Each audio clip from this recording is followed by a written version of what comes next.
All right, let's dive right into this explainer. We're covering the latest polymer market dynamics, zeroing in on the data for the third week of August 2026. Look, if you're involved in manufacturing, procuring, or trading PMMA, you already know how incredibly fast this landscape changes.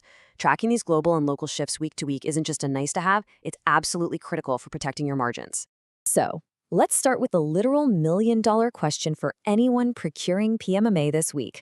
Are retail prices about to surge? It's the one thing on everyone's mind, and for good reason, because the data we're parsing through today strongly suggests a major shift is brewing just beneath the surface, and you absolutely need to be positioned correctly when it breaks. To answer that definitively, we're tapping into the latest intel directly from Polymer Bazaar. If you don't know them, they're a highly trusted source for authoritative market intelligence, strictly focusing on price, predictions, and profit tracking for the polymer industry. We're going to unpack the key takeaways from their latest weekly report to give you the absolute clearest picture of the market right now. Let's start with global pressures, looking specifically at feedstock and the Chinese market. Okay, before we get into local prices, we have to zoom out for a second. The core of this week's market tension starts right here. MMA feedstock costs have just hit 11,600 RMB per metric ton. Yeah, 11,600. That is a massive number. And when the foundational building block of your polymer sees that kind of pricing pressure, it inherently sends shockwaves all the way up through the entire supply chain. And that creates a classic squeeze in the China bazaar. You've got these skyrocketing production costs, driven entirely by those rising MMA prices we just mentioned, colliding head-on with, well, pretty dull market demand. It's tough. Manufacturers are basically caught between highly expensive raw materials on one end and a market that just isn't absorbing the finished product fast enough on the other. So how does this translate locally? Let's look at the realities in the Indian bazaar. Regionally, spot values are incredibly tight right now. Take Mumbai. It's sitting in this super narrow window between 218 and 220 rupees per kilo. Meanwhile, Delhi's just a hair higher at 221 to 223 rupees per kilo.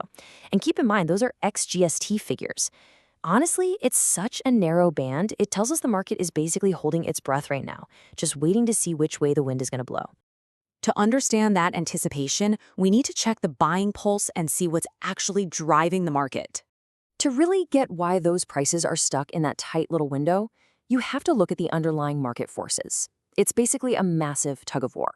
On one hand, weak downstream demand and really comfortable current stock levels are keeping buyers super cautious, which puts a ceiling on price gains. But, counteracting that, the market is still slightly active because of persistent need-based buying. Factories still have to run their lines, right? Throw in some slightly tight import availability, and you've got a perfect recipe for a stalemate. The result of all this? Prices are strictly range-bound. We're really only seeing minor fluctuations. The upward pressure from tight imports and expensive raw materials is being almost perfectly canceled out by cautious procurement and weak demand. It's a highly delicate equilibrium, but as anyone who watches these markets knows, that kind of fragile balance, it never lasts forever. Something always gives. Which brings us to the verdict. What's the actual purchase recommendation?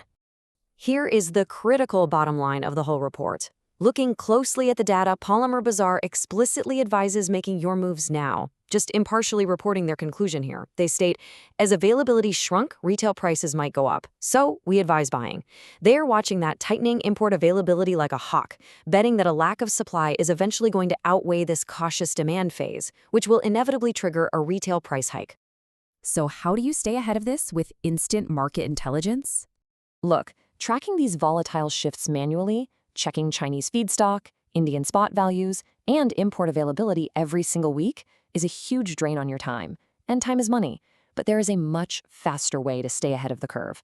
Polymer Bazaar actually runs a WhatsApp chatbot that pulls this exact data on demand. You get instant pricing, revisions, predictions, and direct access to company price lists 24/7. And the crazy part? It hits your chat in under 5 seconds, literally faster than it takes most people to correctly pronounce polymethylmethylate.